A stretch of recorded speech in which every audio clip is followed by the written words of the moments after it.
ये व्यर्थ के बकवाद करने वाले लोगों से मत मिलो, व्यर्थ के बकवाद करने वाले लोगों की तरफ मत देखो, ये क्या कह रहे हैं, क्या बोल रहे हैं।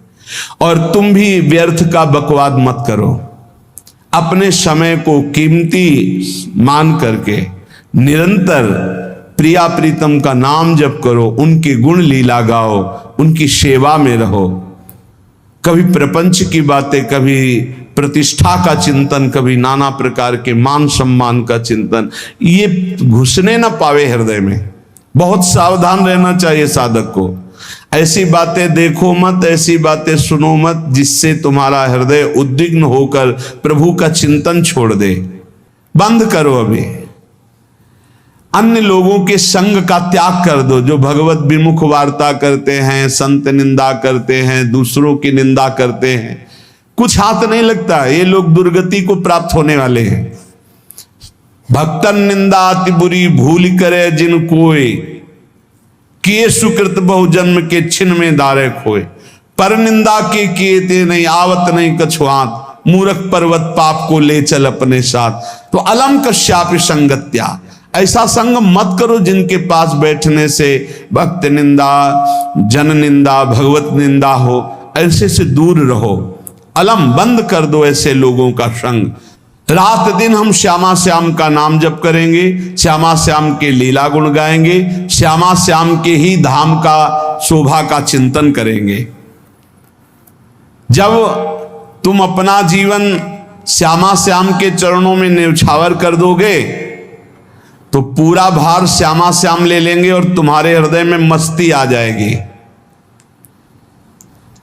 जो ऐसा निश्चयी होता है, दृढ़ निश्चयी, उसके अंदर दृढ़ विश्वास, तो उसके हर समय भगवान की स्फूर्ति होती रहती है। भारी प्रतिकूलता में भी भगवान का सानिध्य अनुभव होता है। वो अनुकूलता में तो भगवान के दुलार को देखता है, लेकिन प्रतिकूलता में भगवान की विशेष कृपा को देखता है। ये संयोग, ये वियोग,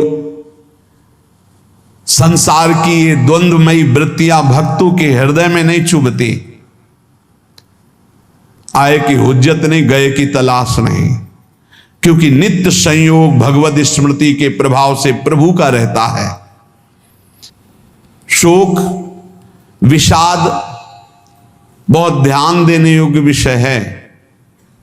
तभी लोगों को ऐसा लगता है कि ऐसा कैसे हो सकता है। भक्त के चरित्रों को जब सुनते तो लगता है ऐसा कैसे हो सकता है, ऐसी परिस्थिति में भी ऐसा कैसे हो सकता है। क्योंकि तुम मानसिक बुद्धि से युक्त हो और वो भागवतिक स्थिति से युक्त है, इसलिए तुम उसको पार पा ही नहीं सकते। जब तुम अपना जीवन श्यामा श्याम के चरणों में समर्पित कर देते हो हृदय से, फिर उनकी कृपा से सब विघ्न दूर हो जाते, एक अपार मस्ती रहती है। नहीं तो शोक, विषाद, दुख, क्लेश, कष्ट, संताप, भय, उद्वेग, ये सदैव सताते रहते हैं। इसी से डिप्रेशन होता है। बार बार नकारात्मक चिंतन, शोक, विषाद, दुख, चिंता, क्लेश, संताप, भय, उद्वेग, यही पूरे मानसिक स्तर को नष्ट कर देते हैं। उत्साहहीन जीवन हो जाता है। जब तुम श्यामा श्याम को समर्पित हो जाते हो तो ये सब प्रवेश भी नहीं करते, एक अपार मस्ती बनी रहती है। अब क्या होगा? श्यामा श्याम जो करेंगे वही होगा। श्यामा श्याम पता नहीं कैसा करे, नहीं, वो सदैव मंगल भवन है, वो जो करते महामंगल होता है। यह निश्चय उपासक के हृदय में आ जाना चाहिए। इसलिए अपना सारा मन, सारी बुद्धि, सारा जीवन, प्रत्येक श्वास प्रभु को अर्पण कर दो, फिर देखो तुम निहाल हो जाओगे। दुख, शोक, विषाद, क्लेश, कष्ट, संताप, भय, उद्वेग, ये उसी को व्यापते हैं जिसने अपने जीवन को प्रभु के चरणों में अर्पित नहीं किया। इसलिए तुम अपना सारा मन सारी बुद्धि, सारा जीवन, प्रत्येक श्वास केवल प्रभु को अर्पित कर दो, फिर देख लेना श्वास कैसे अर्पित की जाती, राधा राधा राधा। बुद्धि कैसे अर्पित की जाती, एकमात्र निश्चय कि भगवत सुख ही सुख है, ये जागतिक सुख सुख नहीं, ये दुख है, ये ऐसा दलदल है जिससे आप तक कोई नहीं निकल पाया। सारा मन, हम मन से केवल प्रभु का मनन करें, बार बार मन को संसार से हटा के नाम में, रूप में, लीला में, धाम में लगाएं। बहुत प्रसन्नता हो जाती है उस उपासक के हृदय में जो अपना मन बुद्धि प्रभु के चरणों में अर्पित कर देता। भगवान ने तो इसको बहुत उत्तम स्थिति बताया है कि मेरे से कभी वो अलग हो ही नहीं सकता यदि मन बुद्धि अर्पित कर दिया। मय्येव मन आधत्स्व मयि बुद्धिम निवेशय, तो निवश्य मयि एव अत ऊर्ध्वम न संशया, बिल्कुल संशय नहीं, वो मेरे में ही निवास करेगा जिसने मन और बुद्धि अपनी मेरे में अर्पित कर दी। बहुत प्रसन्नता रहेगी उस उपासक के जीवन में जो अपने आप को मन बुद्धि सहित प्रभु के चरणों में समर्पित कर दिया है।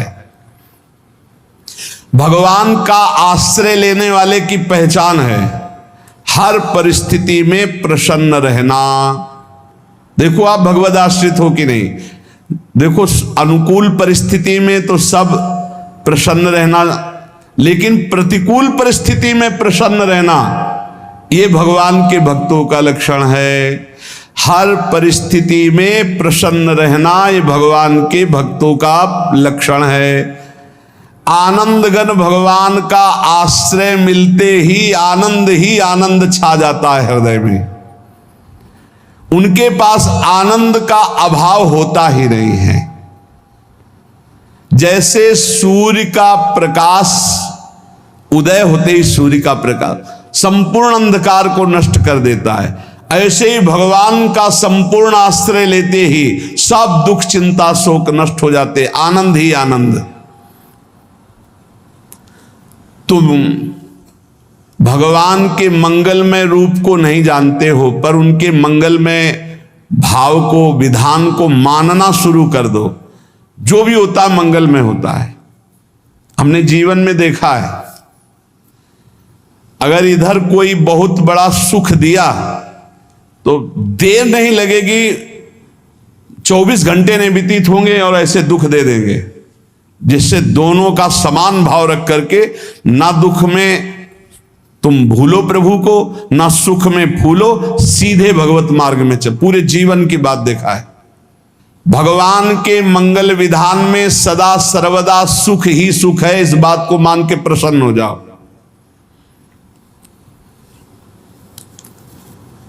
जब भगवान का भजन करने वाले की तन्मयता बढ़ती है भजन में, तो द्वेषी जन अपने आप तैयार हो जाते हैं। भक्त कभी किसी से द्वेष नहीं करता, अपने आप वो द्रोह करने लगते। तो नरसिंह मेहता जी से बहुत गांव के कई लोग थे जो जलते थे, ऐसे जलते थे कि अब क्या करें, कैसे मिटा दे नरसिंह मेहता जी को। अब उपाय तो मिल नहीं रहा था। तो एक दिन संतों की मंडली आई और उन्होंने कहा कि हम रास्ते में कोई चोर आदि धन ना ले ले, इसलिए यहां से किसी की हुंडी चलती है क्या द्वारिका में? पहले ऐसा था। बोले हाँ, हमारे यहां बहुत बड़े सेठ हैं नरसिंह मेहता जी, पर आप कहोगे वो मना कर देंगे। कई बार कहोगे, अगर वो स्वीकार कर ले तो वहां। और उनका लक्ष्य था कि नरसिंह मेहता जी के तो खाने की भी सुविधा नहीं थी, हुंडी कहाँ की बात आई। उनका था कि जब वो ना कहेंगे तो संतजन नाराज हो जाएंगे, अगर हाँ कह दिया तो वहां हुंडी चुकेगी नहीं, तो संतजन अपने आप इनको शाप दे देंगे, अपराध बन जाएगा, ये नष्ट हो जाएंगे। संतों को भेजा नरसिंह मेहता जी ने, सबकी दंडवत की, चरण पखाड़े। तो उनका ये इतना रुपया है, द्वारिका में साधु सेवा हम करेंगे, वहां तुम्हारी हुंडी चलती है, तो आप अरे उनका आप कहाँ भूल रहे हो, यहाँ खाने की भी व्यवस्था। बोले हमें सब पहले से बता दिया गया कि आप मना करोगे, बार बार मना मत करो, हमें पता है। तो उन्होंने ठाकुर जी की तरफ देखा, बोले क्या लीला है प्रभु, संतों से हम क्या कहें, ये ले रुपये। उस समय स्वर्ण की मोहरें चलती थी, बेच के बाजार से खूब उन संतों को पवाया, उन्हीं संतों की सेवा की। और उनका अपने सेठ का नाम तो बताओ जहां हमें जाके हुंडी मिलेगी। सेठ, सावल सा सेठ। संत जन गए वहां, पूछा कि नरसिंह मेहता जी का जिन सेठ से परिचय, उनका नाम सावल सा सेठ, उनकी गद्दी कहां है? तो जो कुछ भक्त थे वो द्वारिकाधीश की तरफ संकेत करते कि वही हैं। बोले नहीं नहीं, वो सेठ है, उनकी गद्दी चलती। पूरी बाजार में कहीं कोई। अब संत जन एकांत में होकर के बहुत विचलित हुए, क्या हमारे साथ धोखा हुआ? नरसिंह मेहता जैसा संत क्या धोखेबाज हो सकता है? देखो, संशय तो बहुत विचित्र होता है। बड़े बड़ों को संशय हो जाता है। जब भगवती सती जी को संशय हो गया, राम जी को, हे खग हे मृग हे मधुकर श्रेणी, ऐसा पूछते हुए कि सच्चिदानंद कैसे हो सकते, तो किसी को हो सकता है, क्योंकि वो बुद्धि की अधिष्ठात्री देवी है। जो ही उनके मन में ऐसा आया कि क्या हमारे साथ धोखा हो रहा है, इतने में ही देखा, जय हो सावल सा सेठ की। वो कहा सावल सा सेठ? तो देखा बढ़िया मुनीम जी उनके साथ, सेठ बस्ता लिए हुए मुनीम जी, सरकार इधर से चलो। तो उनका सावल सा सेठ आपका नाम है? संतों ने कहा। बोले हाँ। बोले नरसिंह जी? हाँ। बोले आपकी हुंडी आ गई है। हुंडी एक कागज में लिखा कि ये हमारे सेठ जी को दे देना। वैसे लोग मुझे माखन चोर कहते, कोई कुछ कहता, लेकिन आपने सेठ बना दिया। जब आपने सेठ बना ही दिया तो आप कभी परवाह मत करना तुम। और ये सेवक आपकी सेवा में सदैव तत्पर है। भगवान ने ऐसा लिखा। जो भगवद आश्रित है, एक बार ये चलता रहता है, जो संत जन होते हैं उनके विरोधी अपने आप बन जाते हैं, किसी से कोई मतलब नहीं, अपने आप विरोधी बन जाते हैं। कबीरदास जी का पूरी काशी में यश था। भजन करने वाले महापुरुषों का यश बढ़ता है जब, तो जो भजनहीन होते हैं उनके हृदय में जलन पैदा हो जाती है और उनको विविध प्रकार से फंसाना चाहते हैं, उनको कष्ट देना चाहते हैं। तो कबीरदास जी के यश को धूमिल करने के लिए कुछ ब्राह्मणों ने एक रचना रची। मुड़ मुड़ा के कबीरदास जी के शिष्य बन करके पूरी काशी के सब आश्रमों में निमंत्रण दे आए। कल भंडारा है, संत सेवा है, सबने स्वीकार किया। कबीरदास जी अपनी दिनचर्या करके निकले तो संत मंडली आने लगी। बोले कै बजे सेवा है? साधु सेवा। बोले कौन सी साधु सेवा? बोले कल आपके शिष्यजन निमंत्रण दे के आए, पूरी काशी के सब संत आ रहे हैं। कबीरदास जी ने कहा यहाँ तो एक की भी व्यवस्था नहीं, पूरी काशी के संत आ रहे। अच्छा, समझ में आ रहा है, लीला बिहारी तुम लीला करना चाहते हो। गए अपना निकल गए गंगा किनारे, एक झाऊ के नीचे बैठकर अपना भजन ध्यान में मगन है। 11-12 बजे तो उन्होंने देखा संतों की मंडली, काशी तो बहुत। कबीरदास जी ने देखा कि आश्रम की, तो बोले पता नहीं क्या होगा, चलो चलते हैं। तो ऐसे गमछा वस्त्र करके ऐसे डालकर मुंह ढक करके, वहां बड़ी बड़ी पंगत लगी थी। कबीरदास जी सबको पाओ जी पाओ।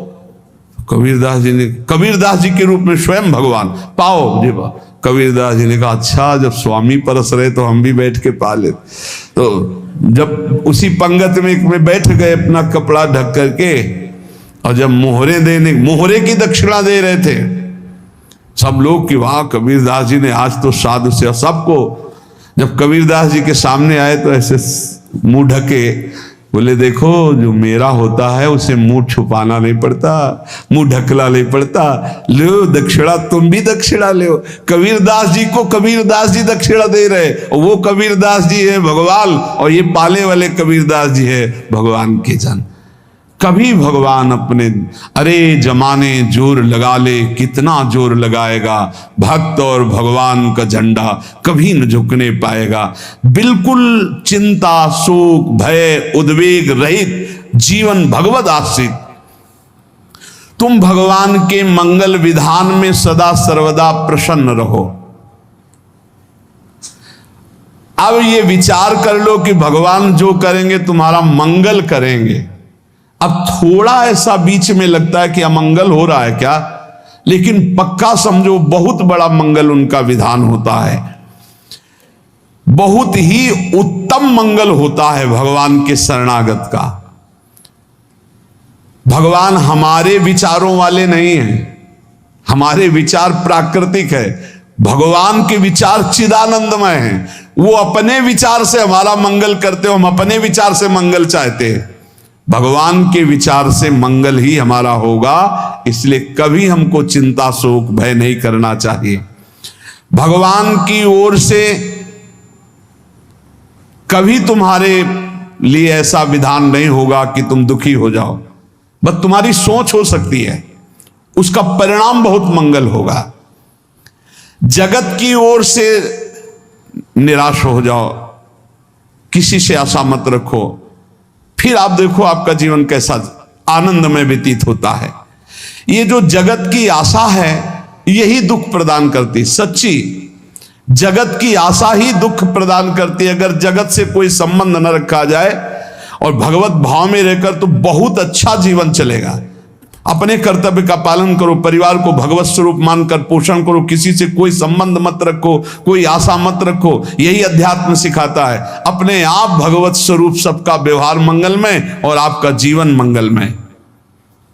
अपने घर में ऐसे रहो जैसे किसी अतिथि के घर में रह जाता है, चलना है, यहां से जाना है। कौन रहता है अपने घर में अतिथि की भांति? भगवान का भक्त।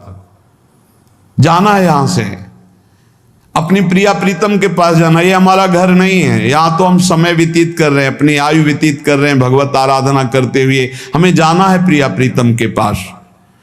वास्तविक घर भगवान का धाम है हमारा, वास्तविक घर वाले प्रभु हैं हमारे। जो नित्य सच्चिदानंद भगवान के चरणों में अपने चित्त को समर्पित करता रहता है, उसको यह अनुभव होने लगता है कि बड़ी कृपा है हमारे ऊपर, भगवान की बड़ी कृपा है हमारे ऊपर। सर्वसमर्थ परम सुहृद भगवान ऐसे भक्त के ऊपर हर समय वरद हस्त रखे रहते हैं। ये केवल प्रवचन नहीं, सच्ची बात मानिए। ऐसे भगवान का वरद हस्त हर समय रहता है। जब भगवान की छत्र छाया में भक्त अपने को देखता है तो आसपास घोर विपत्तियों का भी समुदाय हो तो भी वो आनंद में मगन रहता है। हर हालत में आनंदित रहना ये भक्त का स्वभाव है। भगवान ऐसे भक्तों को प्यार करते हैं जैसे कछुआ अपने अंडे को बाहर रख आवे और रात दिन उसका चिंतन करे। जब भक्त भगवान को समर्पित होता है तो भगवान रात दिन उसकी ऐसे चिंतन सुरक्षा करते हैं। अब है ये दैवी संपदा का पहला गुण है, ये भगवान के शरणागत पर जागृत हो जाता है। वो भयभीत नहीं होता, किसी भी उससे भयभीत नहीं होता। यही डरपि हरिवंश हित, जिनो भ्रमय गुण सलिल पर। इस डर से डरते रहना चाहिए कहीं गुण रूपी पानी में फिसल न जाए, नहीं तो गलती हो सकती है। साधक सावधान रहे। ये अभय दैवी संपदा का सबसे बड़ा गुण है। जो भयहारी भगवान की शरण में आ जाता है तो उसके अंदर ये अभय प्रकट हो जाता है। अगर कहीं तुम्हें एकांत में भय लग रहा है, एक आदमी तो एकांतिक में आए थे, वो कह रहे थे कि हमें हर समय भय लगा रहता कि कोई हमारे पीछे है, अंधेरा तो लगता कोई खड़ा है, मैं जीना मुश्किल हो गया, ऐसा भय। देखो ये मन कैसा है, भगवान से विमुख होने पर कैसे डरवाता है। वो कह रहे हैं हर समय मुझे डर लगा रहता है, कोई सामने खड़ा है, कोई पीछे खड़ा है, ऐसा भय लगने लगता है। और जब भगवान की शरण में आ जाते हैं तो ये अभय स्थिति हृदय में जागृत हो जाती है। कोई भी भय आसपास आ ही नहीं सकता, यहां तक कि नरक का भी भय खत्म हो जाता है जो भगवान की शरण में है। महापापी भी पुण्यात्मा महान भक्तों के समान वो उत्तम गति को प्राप्त हो जाता है जो भगवान की शरण में हो जाता है। पर ये जो भोगों का आश्रय लिए हुए हैं, मनमानी आचरण कर रहे हैं, ये कभी उस अभय को जान ही नहीं सकते कोई अभय पद है क्या। इनको तो कदम कदम पर शोक, भय और दुख की प्राप्ति होगी। कोई बचा नहीं सकता जो भोगों में लगे हैं, मनमानी आचरण कर रहे हैं। अगर निर्भय होना चाहते हो, परम सुखी होना चाहते हो, तो भगवान के शरणागत हो जाओ। सारे जगत को अभय दान देने वाले भगवान हैं। भगवान का एक प्रण है, ममपन शरणागत भयहारी। जो मेरी शरण में आ गया उसके भय का मैं नाश कर देता हूं। साधना में अवस्था मन की मानी जाती है कि आप कितने अच्छे साधक हैं। यदि आपका मन भगवदाकार है, हर समय भगवत चिंतन चल रहा है, आपके स्वप्न भागवती का रहे हैं, आपके विचार भागवतिक हैं, तो आपकी अच्छी साधना हो रही है। और यदि आपके स्वप्न गंदे आ रहे हैं, क्योंकि स्वप्न में मन का ही सारा खेल होता है, और आपकी चिंतन वृत्ति वासनात्मक चल रही, तो अभी साधना का प्रभाव मन पे नहीं पड़ा है। जिसका मन हर समय भगवत चिंतन करता रहता है, वो जीते जी जीवन मुक्त हो जाता अनुभव होता है। जैसे किसी ने कहा कि हमें कैसे पता चलेगा कि हमारा काम हो गया है, तो जैसे आप भोजन पा लेते हैं तो किसी दूसरे से गारंटी थोड़ी लेनी होती कि हम छक गए हैं क्या, आप जरा बताना हम छक गए हैं क्या। नहीं, अपने हृदय में आ जाता है कि अब मैं तृप्त हो गया। ऐसे ही अपने हृदय में आ जाता है कि मेरा काम हो गया, अब मेरा जन्म नहीं होगा। ये हृदय में आ जाता है, अपने आप अनुभव में आ जाता है। जब स्वरूप बोध होता है तो किसी और से सलाह थोड़ी लेनी होती है, वो अपने आप अनुभव में आ जाता है। हाँ, यदि गुरुदेव का वर्ण नहीं किया है तो फिर आपको किसी न किसी गुरु से प्रमाणित करवाना पड़ेगा। और अगर गुरुदेव का वर्ण किया है तो वही मंत्र, वही नाम, वही गुरु शरणागति आपको अंदर से पुष्ट कर देगी कि आपका काम हो गया है। विषय चिंतन करता हुआ मन विषय आसक्ति को प्राप्त होता है। विषय आसक्ति को प्राप्त हुआ मन बार बार जन्म मरण और नरक को प्राप्त होता है। बस ये विषय चिंतन हटाना ही प्रमुख कर्तव्य साधना का है। बार बार मन को विषयों से हटा करके प्रभु के नाम में लगाओ, प्रभु के रूप में लगाओ, प्रभु की लीला में लगाओ। जहां भगवान प्रकट होते हैं वहां परमानंद की बाढ़ आती है। पर ये ध्यान रखें, गुलाब का फूल कांटों में खिलता है, उसकी सुगंध लेनी, फूल लेना है तो कांटों से बचाकर। ऐसे ही जब आप भगवत चिंतन के लिए चलेंगे तो आपका चिंतन चुराने के लिए माया विविध नाटक करेगी, कांटे फैलाएगी। कोई तुम्हारी निंदा करेगा, कोई अपमान करेगा, कोई उपहास करेगा, तुम्हारी अव्यवस्था हो सकती है, तुम्हारी परिस्थिति बहुत भयावह हो सकती है। इन परिस्थितियों में भी भगवत चिंतन का तार ना टूटने पावे तो आगे गुलाब का फूल है। जैसे कांटे से बचाकर गुलाब का फूल लेते हैं और भगवद अर्पित करके सौरभ का सुख लेते हैं, ऐसे ही भगवान के प्रेमानंद का अनुभव करने के लिए संसार के कांटों से बचना होगा। और खिलेगा यही फूल संसार में ही, मनुष्य देह में, और योनियों में नहीं। भगवत प्राप्ति स्वर्ग में नहीं होगी, इसी मृत्यु लोक में होगी। पहले मन नहीं लगता भगवत चिंतन में, भगवत चिंतन जबरदस्ती करना पड़ता है। भगवत चिंतन जे ही प्रारंभ करोगे ते ही बहुत बाढ़ आ जाएगी पाप चिंतन की। ध्यान दीजिए, बहुत लोग प्रश्न करते रहते हैं कि हम जब भजन में बैठते हैं तो बहुत गंदी बातें आती, मन बड़ा चंचल होता है, भाग जाता है। ऐसा प्रारंभ में जब कोई भगवत चिंतन प्रारंभ करता है तो उसका मन विषयों में भागता है, गंदी बातों में भागता है। अब लोग कहते पहले तो हमारा चिंतन बढ़िया होता था, अब चिंतन नहीं होता। तो कोई सिद्ध पुरुष थोड़ी हो गए, तुम्हें जबरदस्ती चिंतन करना होगा।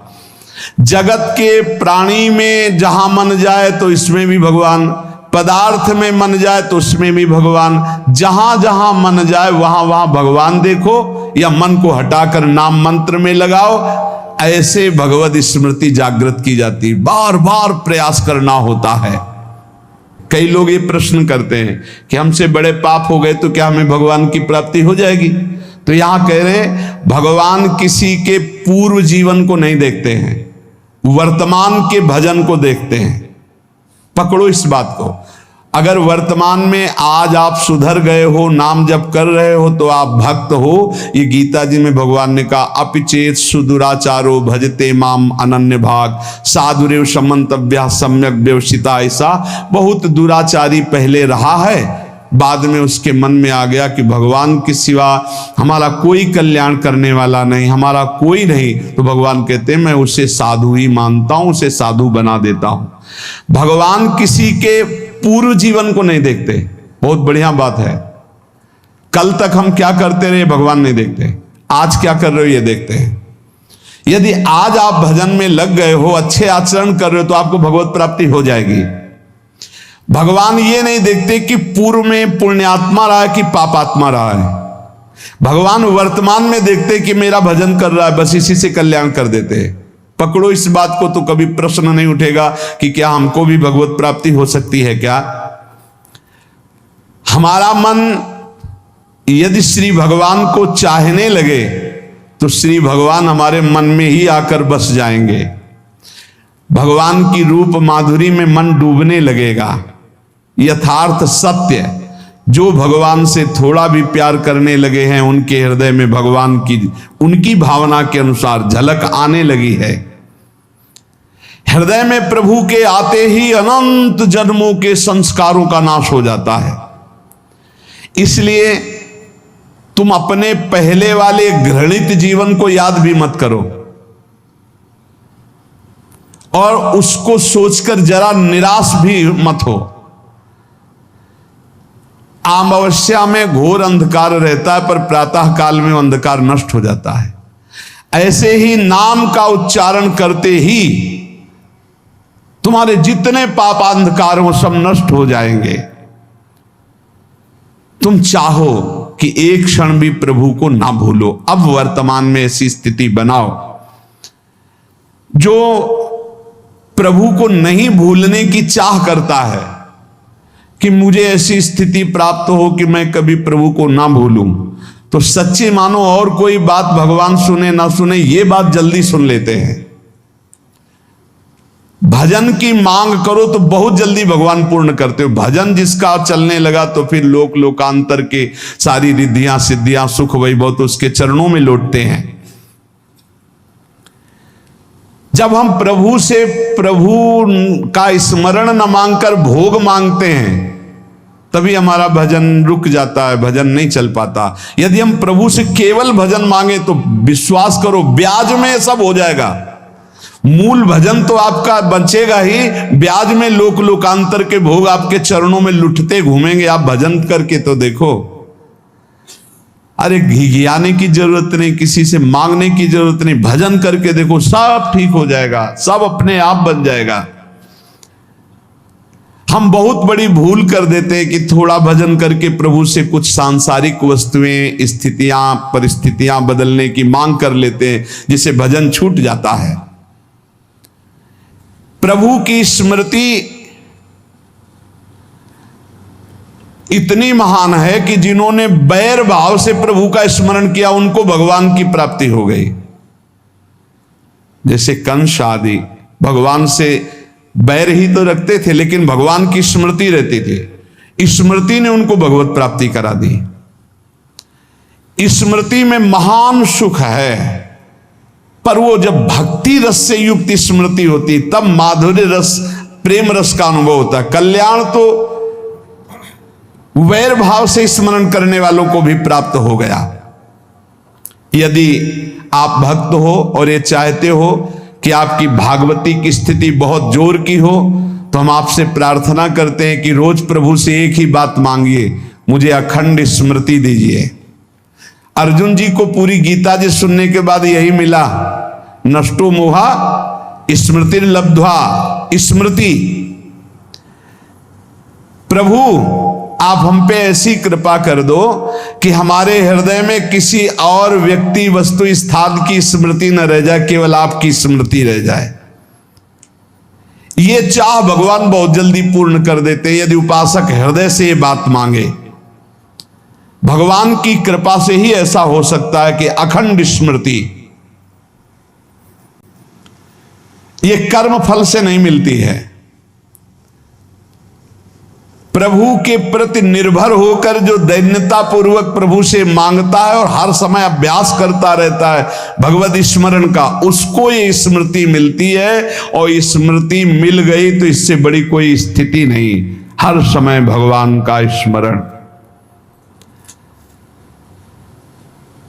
प्रभु से मन प्रतिपल नया नया स्वाद लेकर के आसक्त होता रहता है, नवम नवम। प्रभु कभी बासी नहीं होते। जैसे किसी व्यक्ति को देखो तो देखते देखते मन हट जाएगा कि देख लिया बहुत सुंदर है, ठीक है, लेकिन वो एक दिन मन हट जाएगा।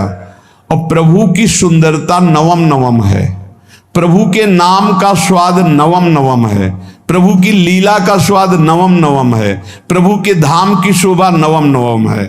जैसे आचार्य महाप्रभु हरिवंश चंद्र जी कहते, नयो नेह नवरंग नयो रस नवल श्याम वृषभानु किशोरी नव पीतांबर नवल चूनरी नई नई बूंदन भींजत गोरी नव वृंदावन हरित मनोहर नव चातक बोलत मोर मोरी नव मुरली जो मल्हार नई गति, सब कुछ नया।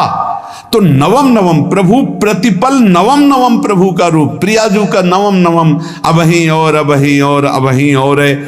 तो कहते हैं जब मन निरंतर स्मृति में डूबता है तो जब प्रभु की रूप माधुरी प्रकाशित होती तो ऐसी नवम नवम कि कभी ये नहीं होता कि रूप बासी हो गया। ये वही रूप है जो हमने अभी देखा था, नवम नवम। इसलिए आनंद की उफान आती रहती है उपासक के हृदय में। ऐसी प्रियता, ऐसा आनंद बिना भजन के नहीं अनुभव में आएगा। इसलिए तुम विश्वास करो, तुम्हें बहुत सुंदर सुख मिलने वाला है, आगे अपार सुख मिलने वाला है। ये थोड़ा दुख का समय काट लो, जब तक जीवन है ये दुख सुख की लहर आती रहेगी, आप इसको सह जाओ। आगे बहुत आनंद है, विश्वास मान लीजिए, बहुत आनंद है। जो ये विश्वास कर लेता है वो प्रभु के मार्ग में चलकर प्रभु को प्राप्त कर लेता है। नहीं तो इतने रोड़े हैं कि आप ऊब जाओगे, बहुत रोड़े हैं। जो प्रभु के मार्ग में चलता है तो माया के बहुत से पार्षद अपना प्रभुत्व दिखाने उनके पास आते हैं, महिमा अपनी दिखाने, पर वो किसी वस्तु स्थिति अवस्था प्राणी पदार्थ का प्रभाव स्वीकार ही नहीं करता, क्योंकि भगवत स्मृति परायण है, भगवान की कृपा पर विश्वास है, इसलिए उसको कोई फंसा नहीं पाता। वो नित्य निरंतर प्रभु से घुला मिला रहने के कारण उसकी मस्ती में कोई फर्क नहीं पड़ता। माया का प्रभुत्व रखने वाले उसे फंसाने की चेष्टा करते हैं, पर उस पर किसी का असर नहीं होता। वो कहीं लिप्त नहीं होता, वो कहीं दुखी सुखी नहीं होता, वो हर समय प्रसन्न रहता है। तुम देखो, हर समय प्रसन्न रहते हो? यदि नहीं तो तुम किसी व्यक्ति वस्तु का आश्रय लिए हुए हो, प्रभु का नहीं। अगर हां तो हर समय प्रभु का स्मरण चलना चाहिए, हर समय प्रभु के आश्रित हो, फिर देखना ये आनंद, ये प्रसन्नता क्या रूप रखती है।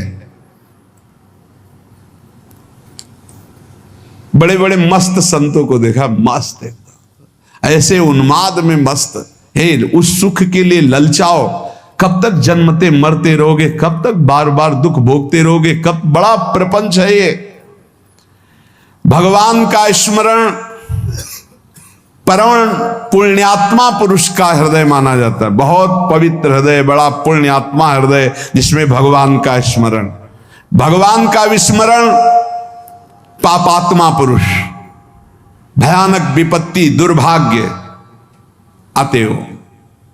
सुदृढ़ निश्चय करो, अब हम भगवान के स्मरण में अपना समय व्यतीत करेंगे। मेहनत करो, कार्य करने के लिए कोई मना नहीं, आप नौकरी करो, किसानी करो, व्यापार करो, पर अंदर अंदर भगवत स्मृति ही सबसे बड़ी स्थिति है।